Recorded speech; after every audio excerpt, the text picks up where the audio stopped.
Setelah sebelumnya palang dibuka pada Jumat kemarin, SD Negeri 74 di Sorong, Papua Barat kini kembali dipalang oleh pemilik hak ulayat.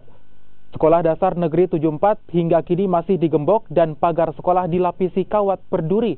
Suasana sekolah terlihat sepi dan hanya beberapa siswa yang datang ke sekolah, namun harus pulang karena sekolah mereka ditutup. Orang tua dan siswa bahkan tidak mengetahui jika sekolah mereka kembali dipalang. Pelaksana tugas Kepala Dinas Pendidikan Petrus Korisaso mengatakan telah melakukan komunikasi pada pemilik hak ulayat yang terdiri dari 3 marga. Namun mereka tetap belum menerima kesepakatan.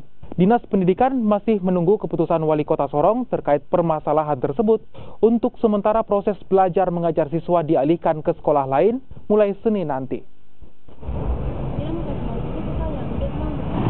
Tidak ada pemberitahuan dari pihak sekolah. Tidak ada. Kalau kemarin anaknya ada masuk sekolah? Ya kemarin dia sekolah itu tahu. Karena saya bak dari Lampung. Oh. Ya, sebagai pimpinan tidak bisa kasih terlantar mereka.